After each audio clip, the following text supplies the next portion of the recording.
however the interview they will face with the employer. Then, of course, the placement, the post-placement, the aspect of how do they successfully complete 1 year of working. So the entire end-to-end life cycle, applying the technology tools which can increase the efficiency of that process. That's what is a digital. But digital nowhere means completely only and only technology. There are points in time where they need to interact. There is a need of outside intervention. There's a need of talking to an expert. There's a need to attend webinar, seminar. All those things are very important. There's a need to do collaboration. They need to do it together. So that's what is our take when we say digital skilling. So end-to-end kind of model on digital skilling. Great. Thank you so much, Sunil, for that information. I think you're right. I think when you say that the skilling ecosystem, one is the learning bit, but then you have the entire life cycle as well. And I think digital means all of them. I think, thank you so much. Ashutosh, if you can probably even add on to when we say digital and also maybe some of the questions that you're hearing from your institute when they say, what does it mean? Like, when we say digital, what all do we go digital and where do we start and how do we? So if you can talk about that, that would be great. Certainly. So I think just adding to what Sunil ji was saying, what might be a prudent thing to do is also look at the definition of digital. Because given the sort of context we see across all kinds of training centers, could be private, government, civil society, there is certainly a smartphone is perhaps not the only digital solution. So one interesting thing for everyone to do would be to just look at is radio also something that can add value? Simple IVRS messages, can they add value? Now, in this whole life cycle that was explained quite well, perhaps there are use cases that we do not know. And he was talking about assessment being one, or maybe we do know classrooms can happen through simulations and ITI.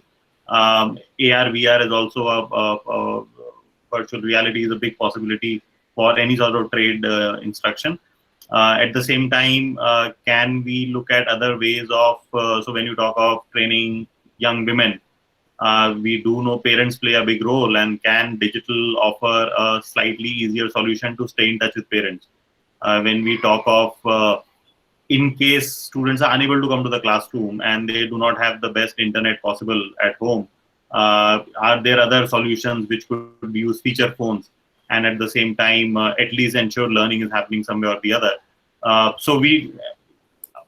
think there are enough examples of some of these, some uses of digital, but certainly this being a new, almost like the sector will perhaps reinvent in bits and pieces going forward. So we might find many more use cases for centers to go digital, and given the way our reality is structured and how it differs from within the same city, the reality of two training centers might be very different. So we might see very innovative uses of technology going all the way back to cable TV, radio, and maybe in the future looking at virtual reality in some centers. So all of this would potentially exist together going forward. Great. Thank you so much, Ashutosh. And I think I agree. I think there are new things that we need to look at now. I think, like you said, radio, other options, or IVR and other things as well. And how do we get creative? I think right now is the most important thing. Varadarajan, if you can add on to that, I know you have done a lot of work. I mean, you work with some players who are also in the AR, VR space. I know for a lot of these people, that's too high-end and high-tech. But probably, if you can talk about what does it mean just for a skill training institute, and since NTTF itself is doing a lot of training, and now you have, and one of the more traditional organizations in that sense, trying to go digital. So what does it mean for them, and how does a training institute look at what should they even take up from a digital standpoint? Sure. First of all, thanks for having me here, Swati. So I would like to address it in two parts, right? One is, I think when we say digital, we start labeling, this is what is the approach, that is what is the approach. I think we are very much in the early stages. I mean, if you look at what we follow as traditional model of education, whether it's a textbook, curriculum, all those frameworks has been there for hundreds of years, and it has evolved, and now you have a standard. And I think digital is evolving. There are a few things that have kind of become absolute necessity. For example, a student information management system, a ERP, managing your finances online. So some of these have, even traditional organizations have started doing it much earlier. They didn't wait for COVID-19 to get into it, right?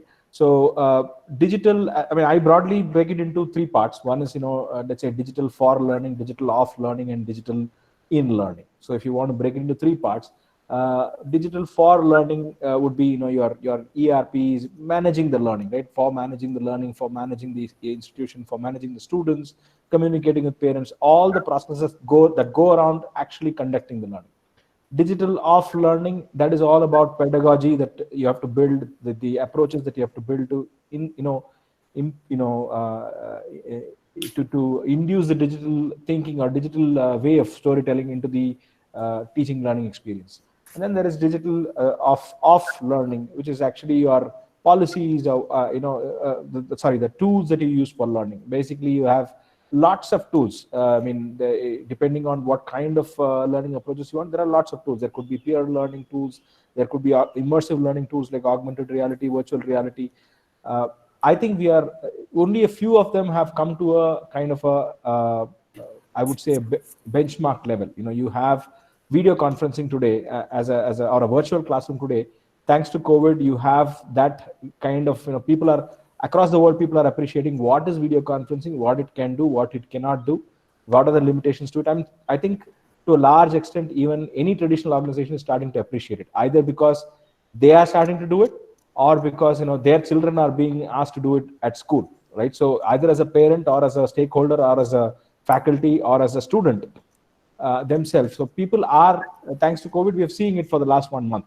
So I think like that, a lot of things, people talk about AI, ML, chatbot based, learning assistants. So those are all very, very, very far away in a if you want to use it in a stable context. Just like, for example, you take a blackboard for granted. You go to the classroom, blackboard works. So we are still far away from that sense for artificial intelligence, machine learning, AR, VR, all those hyped up terms that we hear. We're still a little far away from full-fledged, fully reliable implementations of it. But I think we are going towards that direction. That's where I would see. If you want to look at the processes around learning, the learning itself as a process, and then the learning as an experience. All three could have components of digital. NTTF is doing some amount of, let's say virtual classroom today, or some amount of assessments is being done online. This ERPs, most skilling institutions would have gone to ERP. Players like Sixerclass is also kind of providing platforms for that. So you have, first thing is financial management systems have gone digital, primarily because your government has mandated that in a lot of ways. Second is your student management system are slowly going digital, because many of the organizations operate in multiple places, multiple locations, across multiple constraints. So technology helps, but still we are in the very early phases of digital for teaching and digital for learning, and those are two areas that we will see a lot of boost in the coming days. Thank you so much, Varadarajan. I think that was, I think the three ways in which digital for learning, in learning, to learning, I think that is, I think that's perfectly put. Now, coming back, so what I would like to do is, since we have a lot of our participants, we will go back to answering one other question in terms of how many of you have actually used digital tools, right? So please go ahead. Just a second, I'm just going to be sharing my screen here. So we will go, so how many of you have conducted any online classes so far? So I would request all of you to, just a second.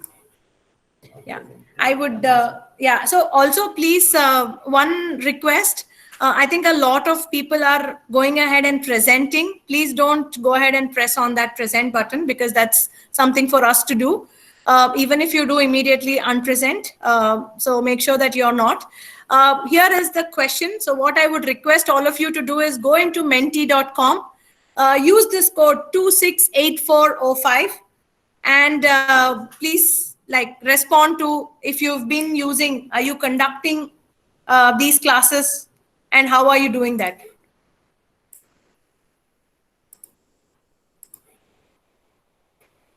Yeah. So go into menti.com. You can go in another browser and click on menti.com on your browser, and then just put this URL. And you can use the code 2684. Let's just give it like 30 seconds before people can answer. And then we can see how many have actually tried online classes so far. What is the numbers like, we will know. So request all of you to go into, and you can go ahead and comment on, how have you used these online classes? And all of you can use this code.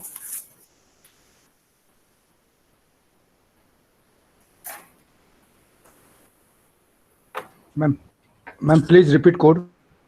Okay, so it's on my screen. So it is 268405. All of you, please mute your screen. Please mute your audio. The code is, it's on the screen. It is 268405. 05, yeah.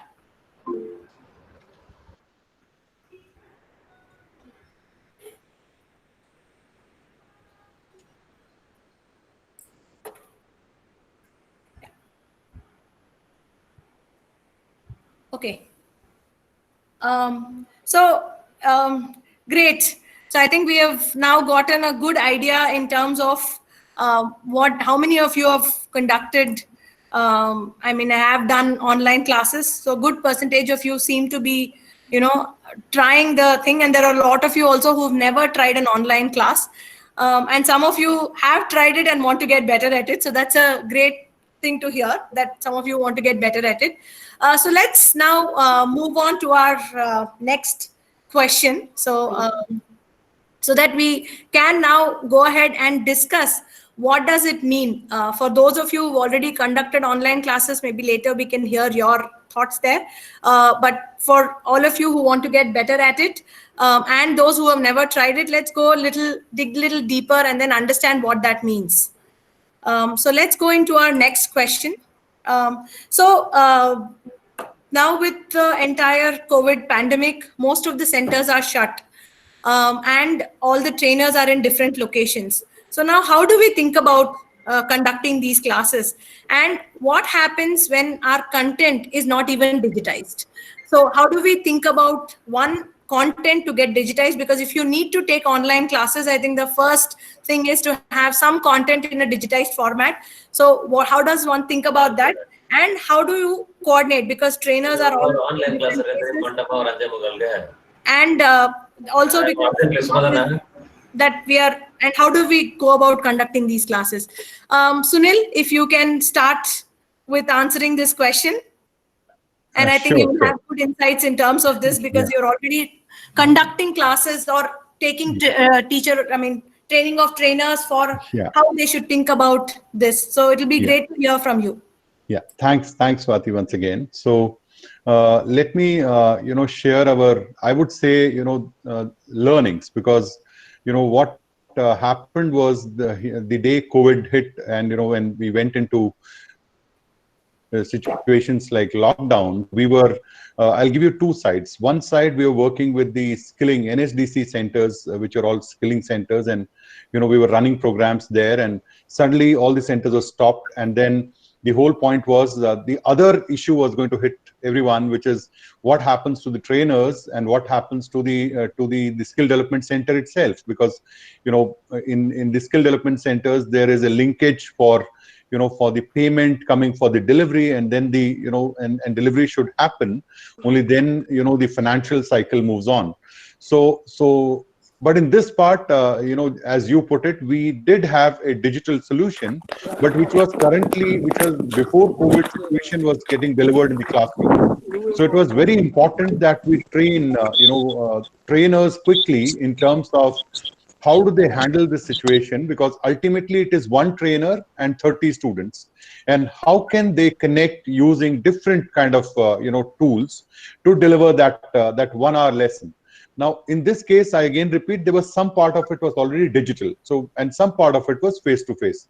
So the challenge was to use technologies, whether it is MS Teams, whether it is WebEx or Zoom or Windows Messenger, and somehow get them to collab. Whatever they were doing in the classroom as a team together, here was an opportunity to get all of them together on this platform and let them do that part together on let's say platform, and do the complete learning part, which is already digital, that they could do on their own. So what happened was, now just to give you an example, now we and this was a very huge challenge. We had to train nearly almost 2,000 trainers in a span of a week's time, and now the good news is that almost 750 batches are running. So they are doing it, but of course there are some other aspects of attendance. It's not yet 100%. It is still at around 70%.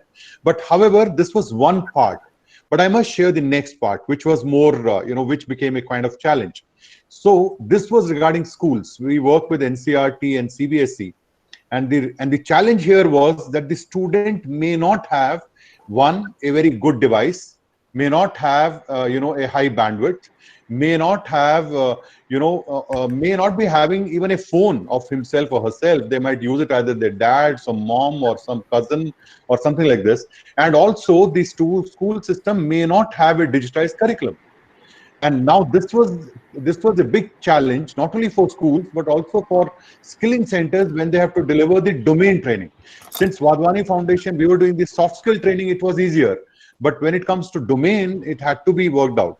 So there, I think there was some immense learning, and now I am very glad to share that what happened was, and I think Ashutosh mentioned this and Mr. Rajan spoke about it in a different way, was coming up with a solution. If the learner has got decent device and a decent bandwidth, coming up with another solution if the learner has not so decent device and not so decent connectivity.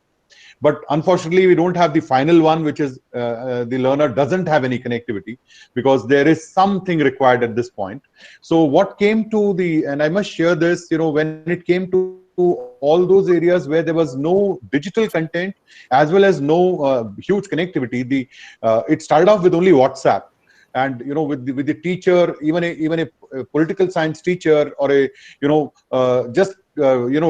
drawing a one-page picture, then clicking that picture, sending it, first of all forming the group of students in the WhatsApp, the 30 students and the teacher, then sending this to this group a very clear one picture with a voice kind of message along with the picture, and then all the students use voice to ask questions, and it remains in the same WhatsApp group. So, I think we should. I think that's a great idea. I think for people to. I would like to reiterate on that, because I think that's a good point and a takeaway for a lot of the people here. So I think just to reiterate what Sunil said, I think this is one thing that all of you can quickly do is create a WhatsApp group per batch and with the faculty, and then share images or audio, video content on WhatsApp, and get the students interacting also on WhatsApp in the group with the audio questions, or maybe even like chat and audio questions. So I think I think this is really good thing that people can start fairly easily and quickly and get started with. Okay, yeah. And Swati, just to add, this Ventimeter also came. Actually, this was with Delhi government, and Delhi government started, and there were many.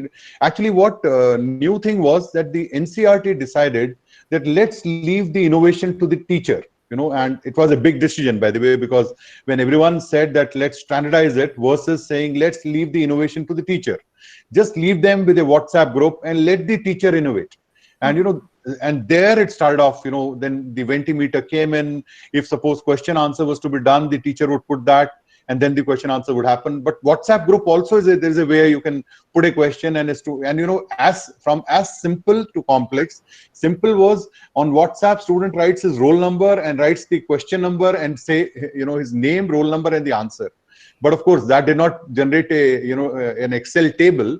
So then the Ventimeter kind of options and other options which can generate a table in itself.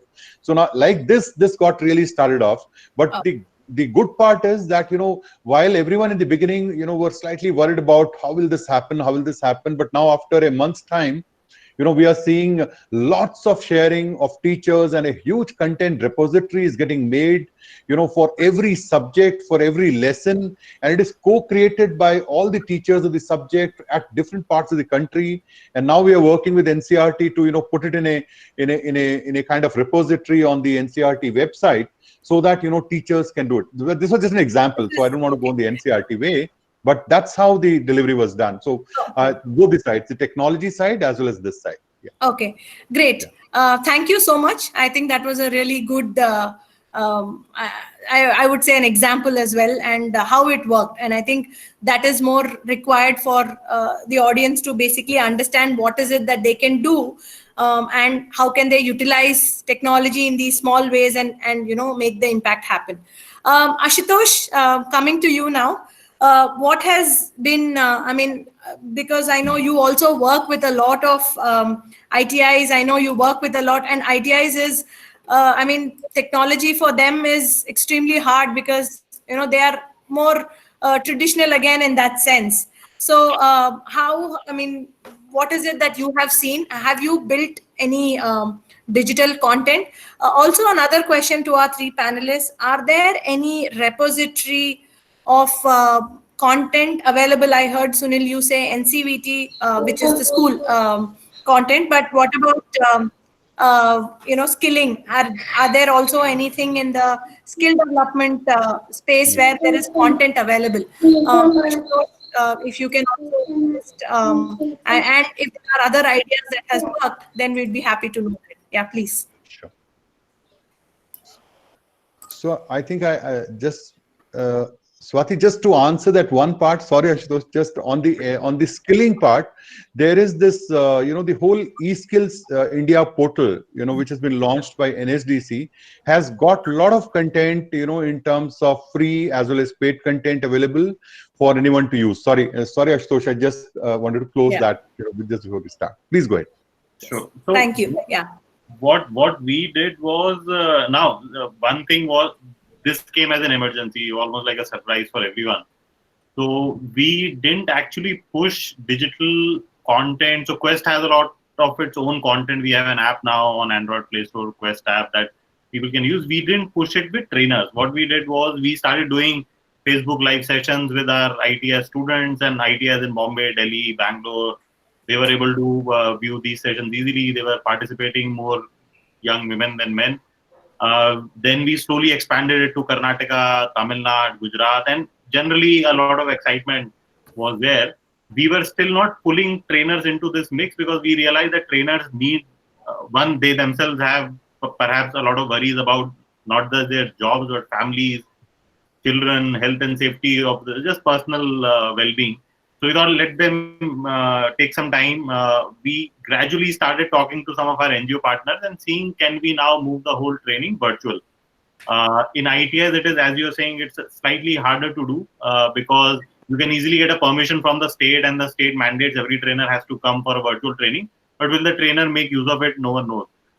So on the NGO side, we started talking to the partners first. Slowly, some of these partners who were slightly more far-sighted, they said, let's do this, and it sounds exciting. And then gradually started talking to the trainers. We are still at the level of trying and understand the fears that trainers might have in taking a lot of the training digital. We certainly know that the bigger challenge often tends to be a social challenge. So are people convinced that it can be done digitally? That's the first and the biggest battle. Once you win it, then solutions come. And I think I'll completely agree with what Sunil said. You leave a bunch of trainers in a room or with an assignment that think of all the possible ways you can engage your students. And an important thing to realize is we maybe as you start, the first question to ask is, what is it that can go digital? What is it that you cannot recreate in a digital environment? And just being very humble and saying, okay, maybe this is my first experience of doing it.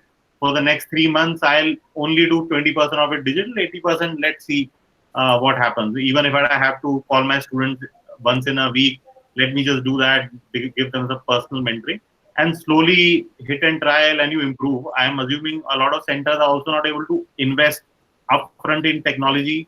Maybe it's not the best time to do it because tools costs might go down, new tools might come up in the future. So look for free content. She muted him by mistake. Just once, yeah. Yes, Sorry, you got muted. Yeah, go ahead. A website for ITS students, bharatskills.gov, where you get all the content that an ITS student would potentially need to not just clear the exam, but also learn the trade. So look at free tools, try, fail fast, learn fast, and maybe in 4-5 months' time, training center would be far more confident of taking a call. What do I need to invest in, and what should I just borrow or steal from somewhere else? One thing to certainly keep in mind, it is an emergency, but it is telling us it won't go anywhere. As some people, I think 1 or 2 people also said, it's there to stay for some time. So social distancing and all is becoming a norm. So there is no real hurry to jump to solutions. Maybe there is a way to learn and then just being slightly more confident gradually of what we want to do in the long term. Sounds good. Thank you so much, Ashutosh. Varadarajan, if you can add, also, Varadarajan, I would like you to touch upon a few things, saying learning again, there is one which is the theory and one which is the practical aspect. A lot of the training centers have a lot of, right now they have role plays, they have practical work that happens in a center, which cannot get, cannot be done digitally. So how do these kind of institutes think about digital, and what is it? And like he said, so even if you think of simulators and all that, they could be very expensive for a skill training institute to have this kind of setup done for practical. So is there anything that they can do from a practical standpoint? There's also one more thing. When we say digital, what are the little bit, right? Like in terms of, can students just use a smartphone and can they learn? Also maybe a little bit on that.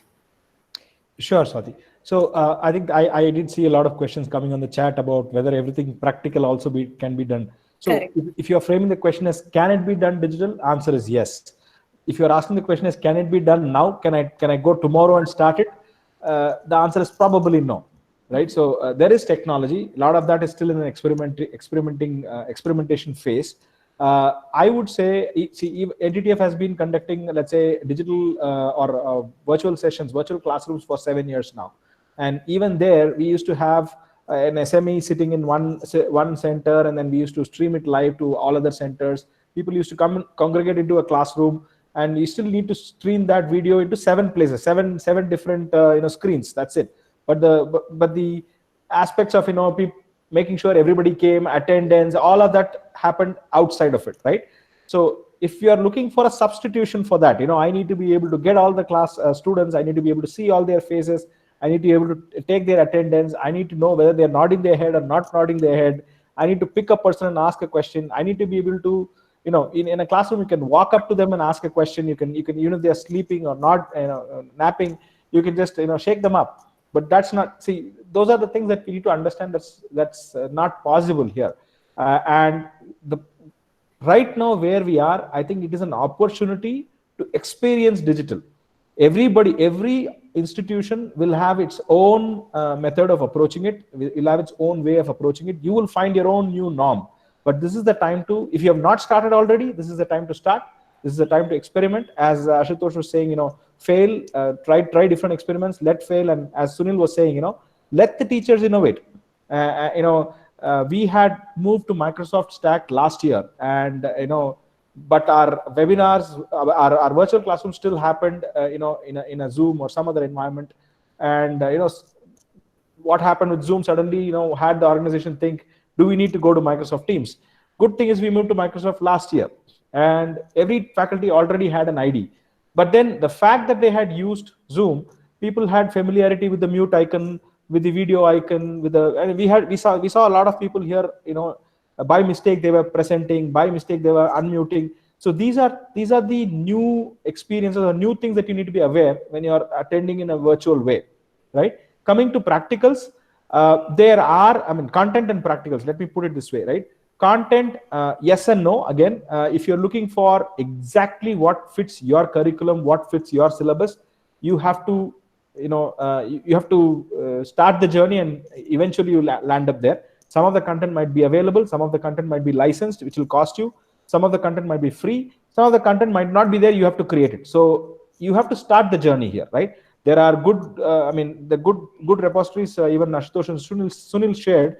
There are platforms like Learning, LEARNENGG, learning.com, Thors. There are many platforms that have come up with which have content, but it might be it may not come out. It might be expensive. So I don't know where it puts that organization's priority with consuming that content, right? The other thing is with related to practicals. There are players even in India who do a lot of augmented reality, but still, as Sunil was saying, there are three brackets, right? People who have good device and good connectivity. So if you go into it, all the immersive learning tools that you have, where you can actually simulate a practical experience, that all depends on whether they have access to a device and have access to connectivity. So you're not going to be able to do it for 100% of the people, just not possible. With NTTF, the approach that we have taken, or we are going towards is, we have broken down a curriculum. We have looked at what curriculum has to be covered in the time that we are losing, and actually prioritizing what could be covered while they can sit at home, which could be a little bit of theory, a little bit of interactions, assignments, case studies, which you still can do, right? People creating, let's say, a design. Our postgraduate students, they are still working at home. They're being given projects that they are working in their laptop in Creo or in Autodesk. They are submitting it to their faculty for review. Faculty holds a review meeting in Teams. So you can still do it. The part of it is our mind barrier, that things cannot be done. Part of it is, we don't have the necessary financial power right now to procure what is available. So we don't have to be flustered. We don't have to be confused that whether we can do it or not. We have to start where we are. For practical content, again, I would say we can look at players like SnapLearn. That's SNAPLEARN, SnapLearn, and XR Labs is another augmented reality. There are a couple of augmented reality players in India. They are building some augmented reality based practical or simulations for operating certain machinery, certain kind of process workflows. They are doing it. Whether they will have it ready for your use case, that you have to really check. And at NTTF right now, as I said, we have kind of prioritized what could be handled in a virtual way. And since we have been doing this virtual teaching for some time, the only thing that has changed between what we did earlier and what we're doing now is one, students are not in a single classroom. They are attending it from different places. And number two, earlier they had an IT admin who could actually schedule the meeting, the tasks that an IT admin would do, right? So that they are doing it now. So they don't have an assistant to do it. Some of the teachers have become very creative, where they said one of their tech savvy students will take control. He or she will maintain the class. So going back to what Sunil said, so it is all about starting the journey. If you have not already started, if you have started, let the teachers experiment, let them fail. There'll be a lot of learnings when you regroup after COVID, and that will start paving the way for digital, in the coming years. Very well, Varadarajan. Thank you so much. I think you've covered a lot of the points that we spoke about. I think what we'll do is, since keeping time in check as well, so we'll go ahead. I had 5 questions, but I think we'll go ahead and talk about maybe one question for now, and then quickly run through the others so that we can cover more ground. So the next bit that I wanted to go over is, okay, so I think we can combine this question and the next one I'll go about. So one is, how does one overcome these constant internet challenges? So where we come is that where I want us to talk about is, one is the live sessions itself. The other is the recorded sessions, right? And I think a lot of the partners can also have one live session and maybe record it and pass it on to more students. So and then what does that mean from a faculty and a student standpoint? How can they utilize maybe just a laptop, and if the students can do it on smartphones, if they don't have smartphones. So this is one part where I would like you to go a little more detailed in terms of saying what are those challenges, because all the time doing live sessions might not be possible for a lot of these training partners. The next question is, most faculties and trainers, they're not technologically savvy, right? So though we say let's put the trainers together, there is this whole question saying, where do I start from? Like, what do I do? So is there a way that we can break it into maybe some baby steps that people can, or what you've seen that a trainer can do to just get started with? Like, how do we think about getting started? And because there's a fear, and like Ashutosh mentioned, a lot of them, the biggest barrier is that, oh my God, I've never used tools in my past, and now how am I going to use it? And also, I think one thing that one place where there is a dearth, we have this conundrum, I would say. We have both a dearth of information, right information, as also we have ample information out there. So, there is this dichotomy in terms of saying, how do I go about it, right? So I think if you can talk about this, that would be great. Sunil, if you can start, we will just go through each of them and then cover these 2 points. Sure. Thanks, Swati, once again. So I think as you put it in terms of, is the live lecture the only way, and to what extent can we take it?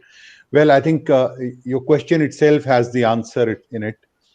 Frankly, see, I'll just try to share a kind of best practice. Most of the methodology, which is actually, there's a methodology or a pedagogy, which has to answer this. And like we do a very simple methodology called watch, think, and do. So you watch something which you can do on your own, and no one is, it is only you, and that could be a recorded session, that could be a recorded lecture, or it could be a simulation, just a simple video, not beyond 4 or 5 minutes, because beyond 5-6 minutes it tends to become pretty boring. So that is one. Then we have the second one for the student called think, which is forcing them to think high order, which again they can do it on their own. They don't really need anyone at that point as well. And then there comes the point called do. Now, when you have to do it yourself, now one is doing it yourself, other one is doing it with your teams or with your peers. Now, when you have to bring in technology, when you have to do something between, let's say, in a soft skill scenario, you have to act like an angry customer, and someone else has to act like who has to handle the customer. That can beautifully happen on Zoom or MS Teams, and the whole class comes up. Very interesting things comes up. You must hear this. We tried a very simple thing. We tried that let the students come for do part on Zoom and keep their video on. Now, remember, 30 students, when they keep the video on, the involvement is immense. Fabulous. For example, they have a very single step. If they do a thumbs up, they all liked it. Thumbs down, maybe, it didn't go.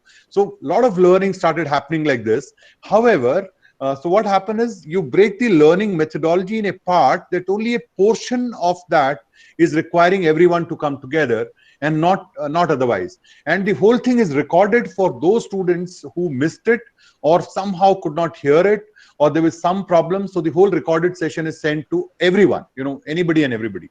So this is something which we try to do in terms of making sure that it is not one, let's say, lecture which is running on. It is a combined mix of various kind of watch, think, do methodology. We call it very simple. In a simple do, it is I do, you do, we do. So I do it and show it to you, then we all do it together, and you do it on your own. Very simple. So the more simpler the methodology, the student and the trainers. I might answer the second question which you said. See, the trainer part, while you are very right in terms of when it comes to e-learning, or when it comes to digitally delivering a lecture, there is a bit of fear in the beginning. But today, I'm not trying to put it negatively, but more positively, maybe because of COVID, because they are also very keen to do something, and they want to learn. So yes, to start with, what we do is we just give them recorded sessions of some other trainer taking a session, and we just run it through the wire on their WhatsApp or on their email accounts. They just watch it. Then we allow them to sit through another teacher's class for 3 or 4 times, so that they just watch what is the other teacher doing, who is relatively better, or maybe a master trainer conducting a session. And only after some 6 or 7 such induction sessions, we allow this trainer to then move on to his students and get going. So that's how we have gone about doing this. Okay. Great, Sunil. I think I liked your simple approach of how someone how you start and then how everybody does, and I do the which is very, very good. So I think it's great and simple, and I think people will remember to do that. Ashutosh, if you can touch upon, I know you spoke a little bit about trainers, you still having that difficulty in terms of getting them out of their shell probably, or getting them comfortable to think about digital. So what has your experiences been, and what does same goes with how do we look at live versus recorded versus, so how can people I would like to put it saying get maximum benefit with the minimum effort, or with minimal work done and good work done, and how can we get the maximum output for it? Right. So I think when it comes to internet, certainly it's anybody's guess. We can obviously advocate with the government, put more internet out there, more routers, better connectivity. But at the same time, we know the reality of our telecom sector right now. If some of these companies manage to survive for another year, that will be a big surprise, I guess. So it'll always be maybe a prudent thing to do is to have a blended learning method in mind, which doesn't put complete emphasis on live connectivity. At the same time, workbooks can play a role. Trainers, through all the other means you were talking about earlier, they can still be in the mind space of these students and of these young people, children, and at least make sure that learning goes on and learning doesn't stop.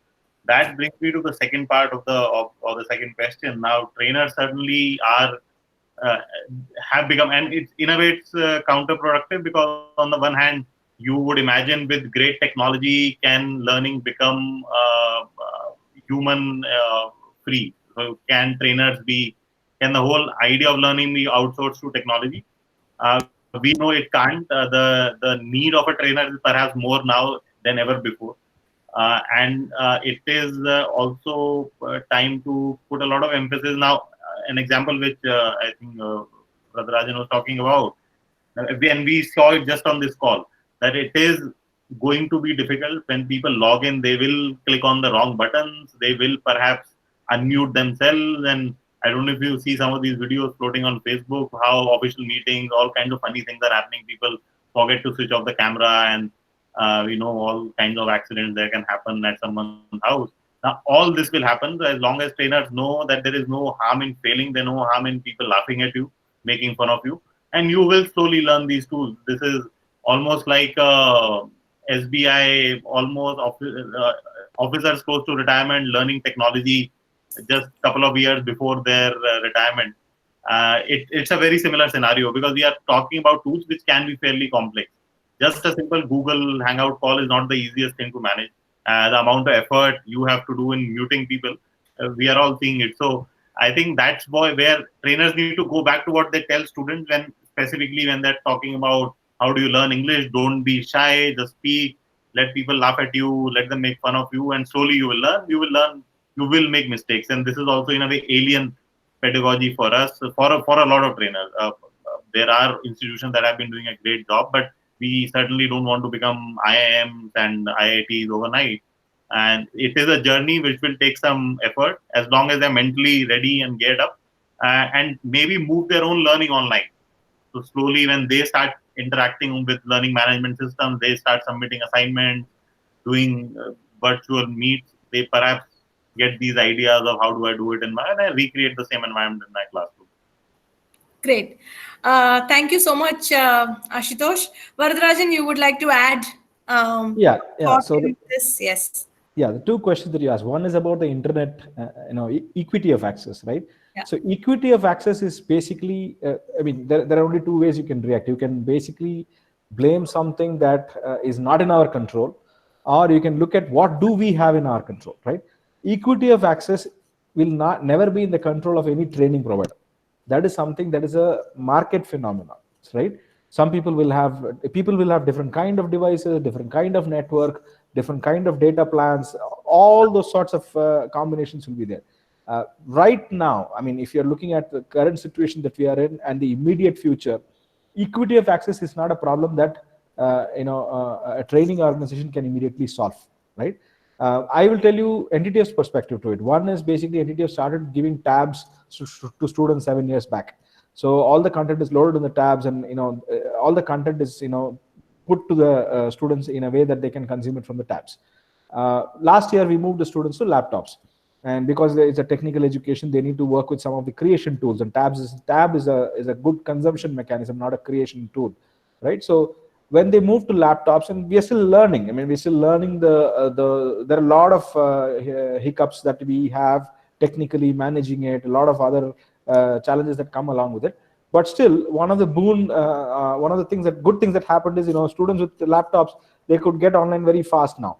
And students with tabs, there were some restrictions with it, but still they could access what we are trying to do. And again, we had invested in, let's say, Microsoft, with which we got a lot of cloud storage, right? So we could actually push the content on the cloud to them. And that is available. You have to be online once, you can download it, then it's available offline. So you don't have to be always online to read it, right? One of the best practices that I keep pushing all the trainers in NTTF is record all your sessions, right? Even if a student drops in, drops out, they still have a recording that they can go back to. And by having a recording, there are various reasons why a student will drop out. And I'll tell you my excuse of it, right?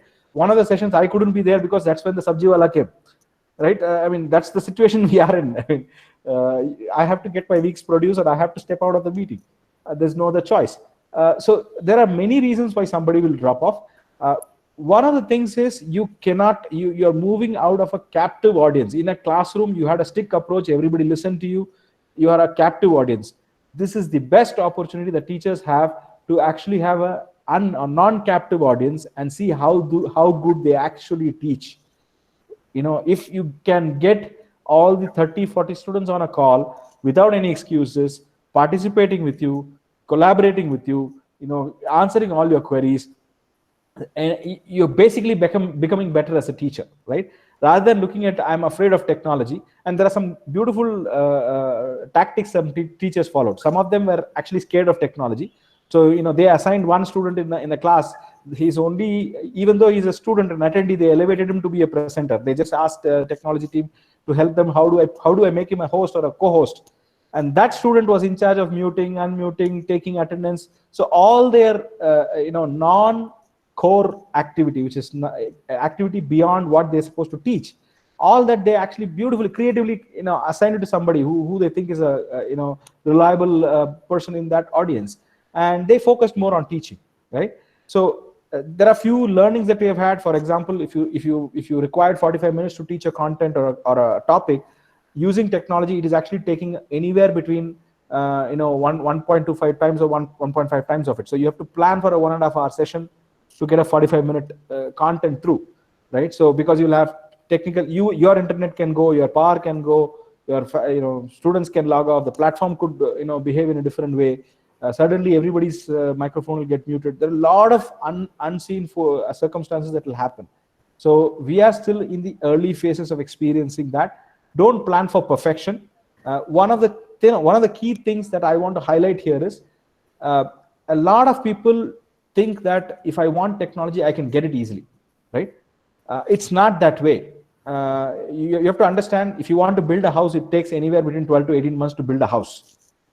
Technology is no different, right? You need time. Just because you don't see the physical construction process, we think that it is readily available. No, it's not that way. So give it time, and eventually you will evolve what is applicable to your institution, your audiences, your students, your family, the parent community. You will evolve what is the norm for your stakeholders, and that takes time, anywhere between 12 to 18 months. Great. Thank you, Varadarajan, for the insights there as well. So right now, I want to go ahead and maybe just. So this is, I think, the most important part where we can talk about what tools can people use, because I know at the end of the day, it is saying, how do I think about these digital tools? The question also is that how much can I actually, just a second, let me just share my,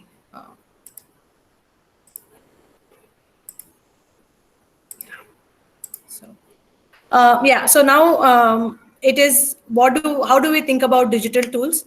What do we use? How much do we spend, both from a hardware as well as a software perspective? So we have actually come up with some list of tools. So if we can just maybe each of you just talk about some of these tools and just give an insight in terms of what you have used and what you find beneficial, that would be great. So I'll just go and maybe talk about how spending can be looked at. So if I had to look at the first one, are all these video conferencing solutions. Varadarajan, you can probably talk about video conferencing solutions, because I think you have used some of this, and what's been your experience? How should somebody look at this? Free versus paid, and there's also this constraint that, see, these many numbers are free and beyond that it is paid. So how does one look at it from an online conferencing solution? Sure. I think you have missed one important tool there, that is Cisco WebEx. Yeah, that's more expensive, so I didn't put it in. So let me take a step, right? You have to understand what each of these tools bring and how they came to be. Let me, if I can just take 1 or 2 minutes here, right? Zoom. Yeah. The way Zoom evolved is basically the founder was not able to talk to his spouse or girlfriend when he was traveling, and he wanted to use the time. He was traveling for 1 hour a day, and he wanted to use the time to communicate with his partner, right? So he made the tool for personal communication, and then he started seeing that it was really intuitive. People wanted to use also for office purposes. So eventually it came into the enterprise. So that's how Zoom came in. If you take Google Meet, Google has always built tools for consumer, like Gmail was free, Google Drive was free, YouTube was free. So it was all the tools that Google has built is built for the consumer. It could be a 3-year-old child trying to watch a video on YouTube, or 100-year-old gentleman or a lady trying to share their recipe or life's learnings, whatever it is, right? So Google has evolved from that route. So the third, if you took a team has evolved from the route of Microsoft always build tools for large corporations, and when you have to understand what that corporation will need, right? A big company trying to use a third-party software, they will need a lot of administrative controls, a lot of restrictions, a lot of ways to police around things, and they would like to build walls, right? So Microsoft has come from that background. Cisco WebEx. Cisco sold a lot of hardware products, like your routers, your switches, the physical products that actually make your internet work. They saw that a lot of, in the early 2000s, they saw that a lot of traffic was coming in their hardware because of one kind of content, which is video content. So they went and acquired a company called WebEx. So why do you need to understand the route? Because it actually, it will make you understand how well it will fit into your org culture. Okay. If you are an organization that wants a very enterprise kind of a rollout, I want to be like the Infosys, a process-driven company, Infosys kind of a company. I want to actually, if your approach is more towards administration, control, process-driven, ticking off the right check boxes, ensuring that you have this thing, plus having your users to have access to these tools, Microsoft would be a better answer, right? If you are a company if you are an organization who has invested in a lot of physical studio products, right? You have your IP phones, you have video conferencing rooms, your physical hardware for video conferencing, then Cisco WebEx would be a better product, right?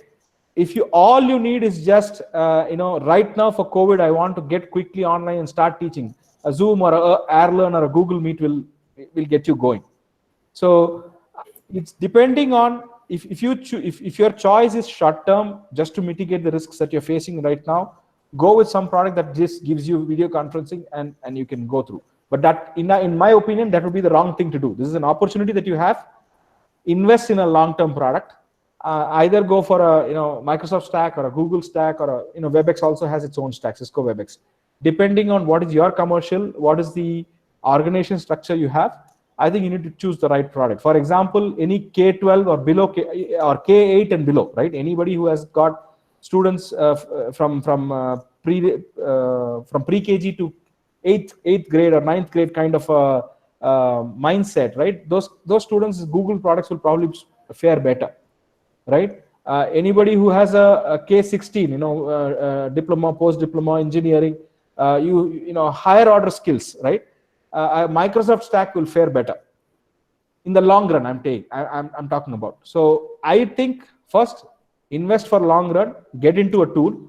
Good thing for all of us is almost all of them have made their tools free, so that we don't have an entry barrier to get in. But when you get in, look at, don't get really worried about or worked up about, there are so many things in the tool, how can I use everything?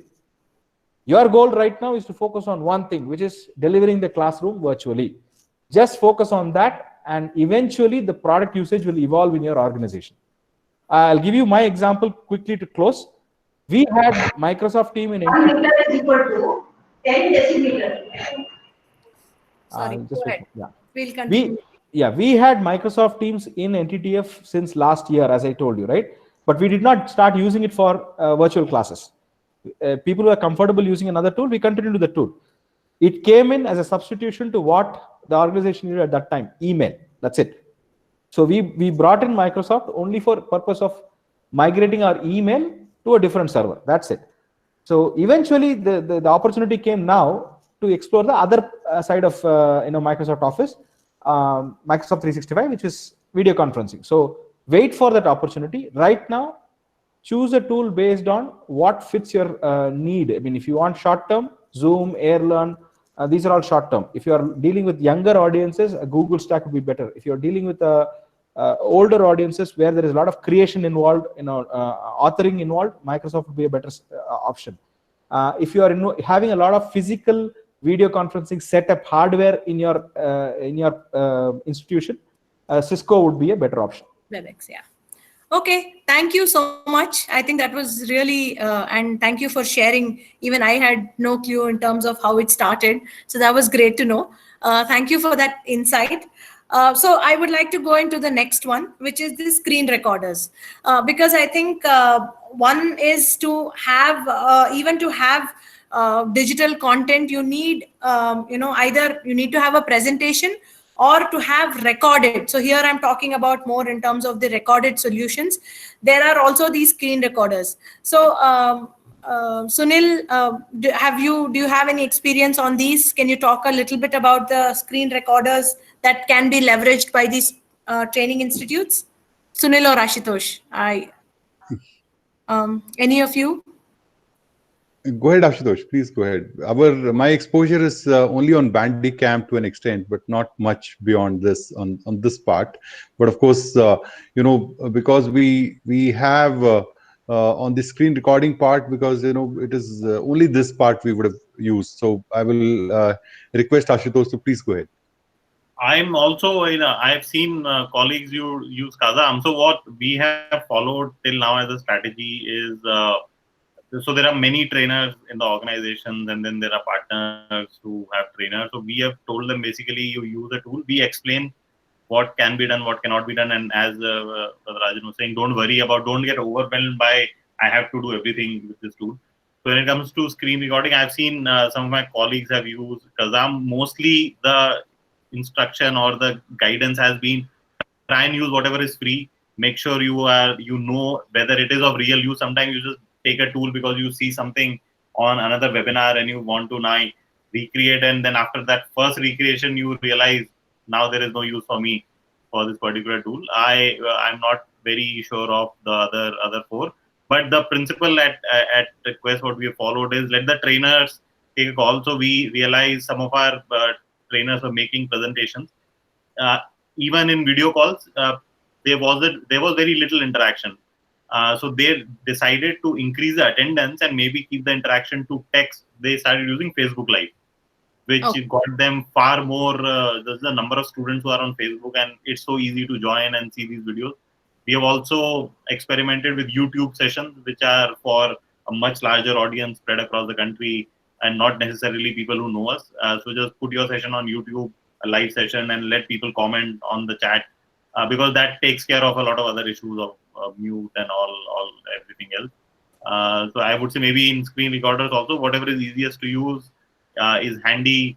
Start with that, and if it makes sense, invest only if it makes sense after maybe 3-4 weeks of regular work, because technology certainly has a disadvantage. It's a very interesting tool. It's a new toy, so you feel excited and you don't want to unnecessarily spend money right now, because tomorrow a lot of this might become free. We don't know what sort of business models they are following. Okay. Swati, if I can add this yes, here. please. I have seen two kind of usage here. So to me, screen recording is a higher order activity. If a faculty has not started using virtual teaching, screen recording is not something that they should attempt initially, right? What I've seen, two use cases that I've seen in some of the trainers is, number one, people have used those stands, those clips that come for putting your smartphone onto a bike, right?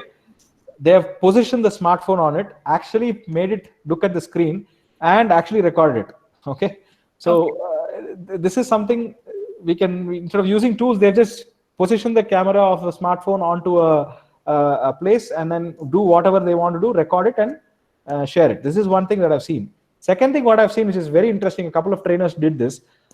They scheduled a meeting with no participants, started the meeting, clicked on record, did all the screen recording they want to do, and the recording was available to them.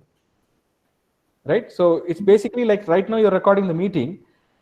Just like that, they just shared their PPT or their screen. It was a meeting where there were no participants. They did all the activity, ended the meeting, recording was available, share the recording. So they didn't really use a tool. They just used whatever tool they already used for the meeting. Great. So I think that's, I like the thought of just using, yeah, we all have our selfie sticks or, things like that. You can probably put it up and then do a recording and then share. So I think that's, so the next part I want to just go ahead and talk about is a little bit, one last thing is the hardware bit. So it is, how do we think about hardware? So, I mean, we know that even to have like a good session, we need, so we've just put down some hardware, simple things that people can use. So if Varadarajan, you want to just talk about any of this? Have you used any of these hardware? I mean, of course, microphones are used most often for just conducting our thing, but digital board and stylus. So yeah, we have used these hardwares inside the institution, right? In the current scenario, how things are happening, whoever has access to it. I know some of the faculty, they have basically gone and purchased a stylus and they use it. Or if they have a Samsung Note kind of a phone, right, which has the stylus inbuilt, they use that. That is one thing I'm seeing a lot. Most of the faculty, even though they may have laptops, they're choosing to actually do the session on the smartphone. Mobile. Why? Because many reasons. When you open a laptop, it's consuming a lot of other bandwidth. Something keeps updating in the back end. In your mobile, it doesn't work. You just have the bandwidth only for your session. And coming to the absolute required hardware, I think to do a virtual session, good internet, any one device. I think it's very rare to find people with a very old Android phones. You will typically find somebody in an Android 4 or 5. It should be good enough to have a session. And any other versions above it. The next thing is the headphone. I think one of the things that we should, I think people do have headphones. They use it for their music listening purposes, but that's actually an absolute mandate when it comes to it. Because what I've seen is a lot of us are actually using a shared bandwidth. They're sitting at home. Somebody else might be using the bandwidth for something else. They might be watching TV. They might be cooking. There might be a lot of background noises that will come. So one thing that if at all I have to pick as something that's mandatory, I think investing in a good headphones, right? And that is absolute necessary for ensuring that there is good participation and there is good focus. That's it. Other than that, stylus and any kind of external accessory, it's a step up. We don't need to worry about it now. Okay. One final point is what is your, like, there are a lot of these drawing boards, right? So one of the things I would say, like, the most important in a classroom setting is that you have a blackboard. Yeah, you have, you talk about content, but then you also write a lot of things and draw it on drawing boards or talk about it. So if have any of you used some of these drawing boards, and if you can, just for all of you, we'll be sharing this full list of what are the different tools available we are collating. I'd also be happy if any of you have used tools, please share it on in the chat box, and then we will add them to our full list of tools that we will. And after this also, you can message us, email us in terms of what tools you have used and where you find them useful, because we'll be making like a PDF and sharing with all, so that we understand what it means from a tooling standpoint. So drawing boards, any of you want to talk about any of these drawing boards? Have you utilized it, and what's your... I will go ahead. See, there is almost all the tools that you're using for conducting a meeting have a whiteboard in it. Right? Whether it is Microsoft Teams or whether it is Cisco WebEx or Zoom, they have inbuilt whiteboarding tools. I don't know if Google Meet has it. So that is only the Jamboard. So they have introduced Jamboard now, which is their whiteboarding tool. Okay, good. So almost all the video conferencing tools have it. So that is one. What I normally see people doing is, again, holding the smartphone. You have the small whiteboards and markers that you use to teach kids A for apple in the house. You can, it's kind of an A3 sheet size. A lot of our faculty, what they've done is they've just bought that, use a marker, put their smartphone focusing on that. I've seen them teach Laplace transformation. I've seen them teach thermodynamics. I've seen them teach just by focusing the mobile camera onto that whiteboard, small whiteboard on which they can write with a erasable marker. So that seems to actually work easily for them. Okay. Fantastic. I just wanted to add, to what Mr. Varadarajan was just saying. One of the key learning which we found, Mr. Rajan, was, training in this COVID time, training the trainers on how do you keep your mobile still. That took us like, almost half a day. They might not have a tripod. If not a tripod, how do you, use two books to get it all together? Now, it might sound very, very silly, but, frankly, that is the biggest thing required for the teacher during the COVID time to, to talk and take it to the, group of 30 students. So I just thought, let me just share that. No, I think that's a very valid point. I think a lot of times we underestimate what, these simple things can actually make a huge impact. And I know, for a lot of times when you don't hold the phone still, or when you're recording, it's shaky, and then you end up having a lot of issues. So I think that's a very fair point. I'll just add one thing. So what Sunil mentioned. So a good plan where you have imagined the sort of problems that might come up when you're taking your first few digital classes or in any virtual class. A very, very good tool will not substitute a bad plan. So you need a great plan as a trainer. And so what I typically do, although I don't train, but in case there is a team interaction, I draw things on paper and just show it to them. This is what my mind is saying, and this is what, if words are not able to convey the message. So as long as there is a good plan with the trainers and they are confident, things will go wrong and we'll sort it out. I think, and improvisations will keep happening in the tools as well. So maybe that's something we can hope the market will take its own course and keep giving easier solutions to some of these. Great. So just to, probably conclude and talk about a little bit more in terms of just the tooling. So there are a few other things apart from the hardware. Of course, you have all your learning management tools. We have our own tool. There are other learning management tools available out there.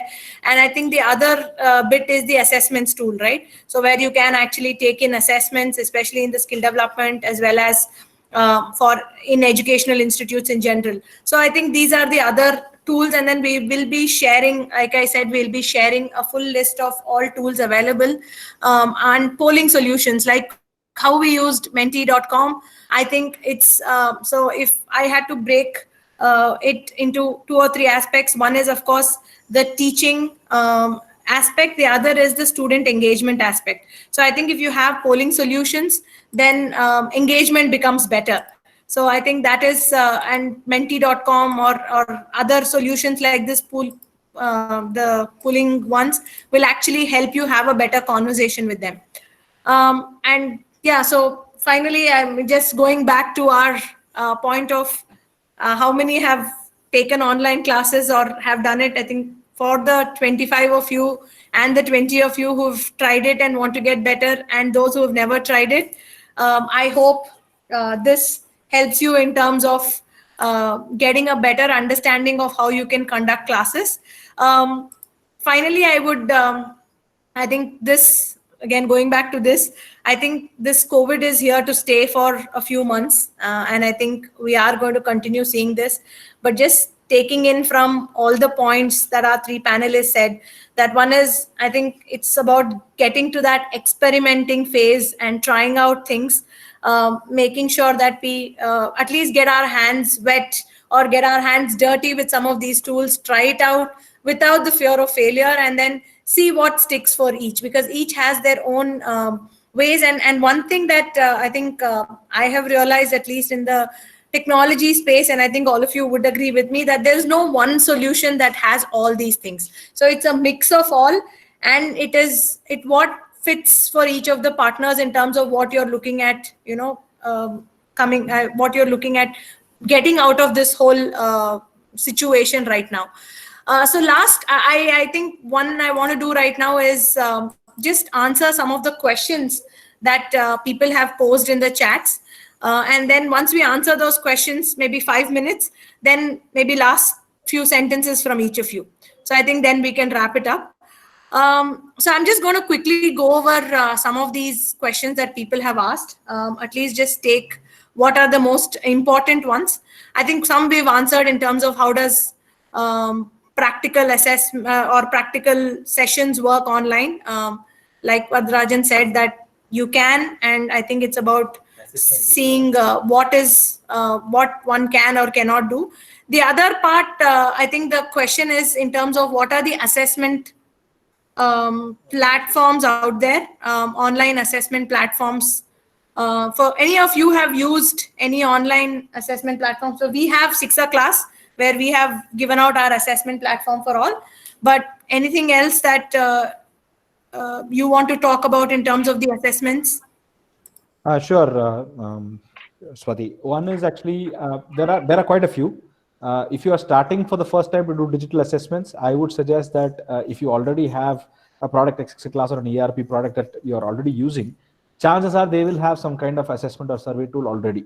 So check with them. You should have an assessment to get started.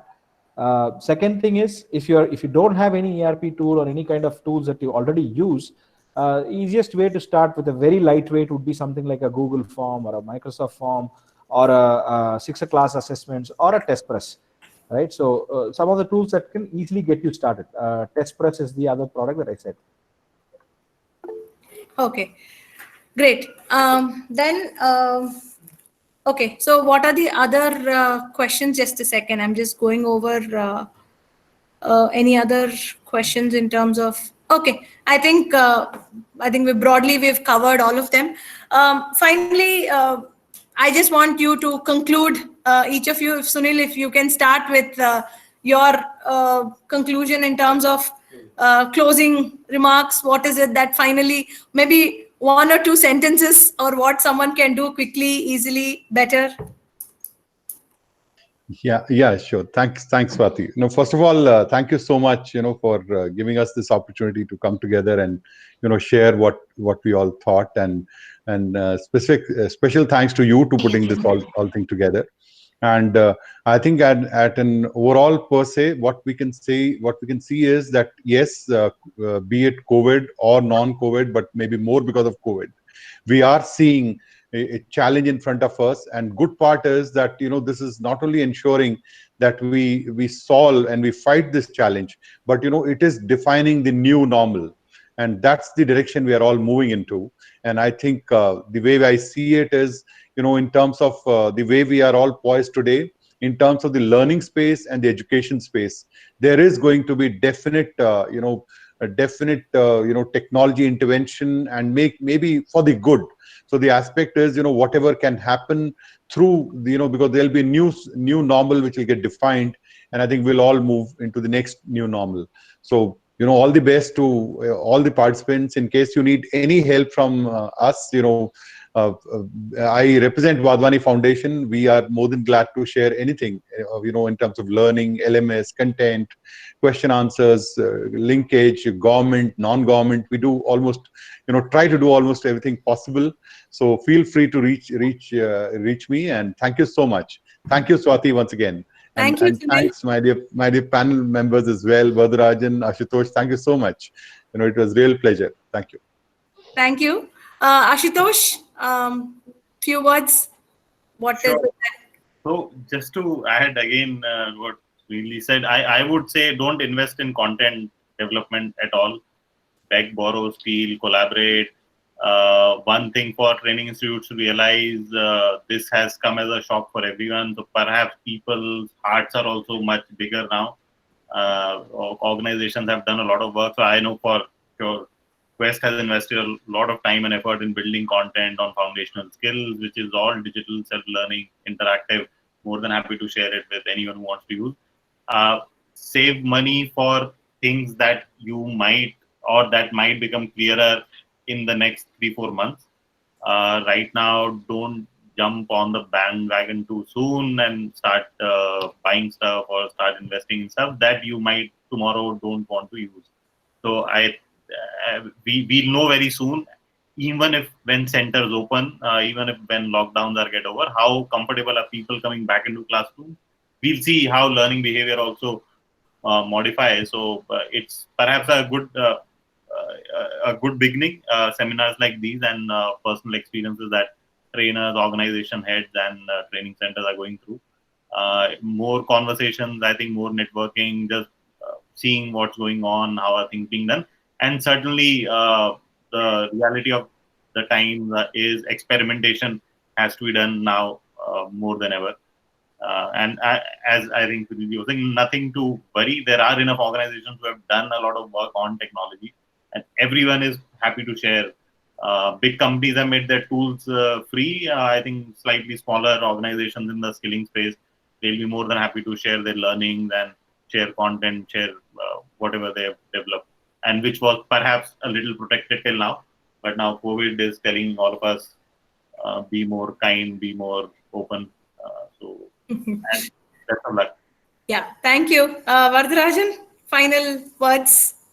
Yeah, for once, I'm happy to be the last, right? So, my only suggestion is break it into two categories. One is basically tactical solutions for you to see it out of COVID, right? These are solutions that you will invest for the short term. Most of them will be available to you free because a lot of organizations have opened their, marketing budgets and opened their, entry barrier of cost. So those tools will get you through the COVID scenario. But this is the best time to actually get into a long-term digital journey as well. This is the best time because your faculty, your trainers, your parents, none of us will come and tell us that I don't have time, my timetable is full, I'm overworked, I'm overburdened. People are having time, and this you will not get again for many years. So this is the best time to start the digital journey and break it into two things: short-term tactical solutions, large portion of it you can take start with any decision that you want to take, have the teachers experience it, let them course correct.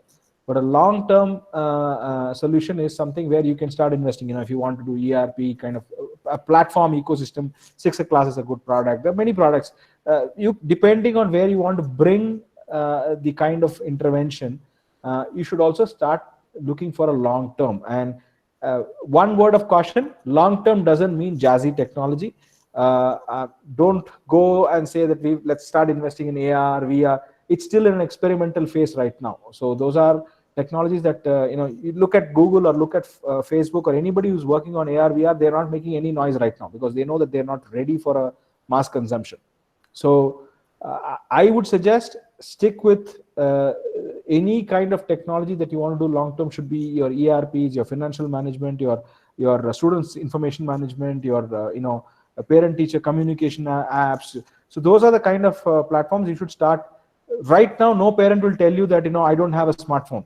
If you tell them that this is the way I'm going to communicate with them, they will probably find a way to get access to a device. So right now, this is the time when you can actually get into virtual teacher meetings, virtual engagements. Teachers will participate. So that's what is the thought I'll leave you with. Focus on short-term tactical tools to get out of COVID, but this is the best opportunity that you will have in years to start a long-term digital transformation journey. Get the right people make some smart investments, not on experimental technology. Look for proven technology. Don't look for buzzwords like artificial intelligence, chatbots. So those are all still buzzwords right now for the education domain. You should look at proven technologies like either ERPs and financial management. Those are the kind of things that you should look at for the long term. So that's the thought I'll leave with, Swati. And thanks for the opportunity. Thank you so much. Thank you all. And thank you so much for being part of this session. Just want to add, so as part of the COVID as well, Sixerclass was like an ERP solution, but what we have now launched is a simple LMS with a mobile access for students where they can have their tests taken on their mobile as well as access to content on their mobile. So this is something that we have launched and we're giving a free trial as well, a free version of it. So I'd be happy to, give this out to our partners and maybe get this leverage so that at least your assessments and your content bit can be sorted with your students on their mobile device. So that's something that we have, and I'm very happy. I think and thank you so much for the three of you for taking your time and being part of this session.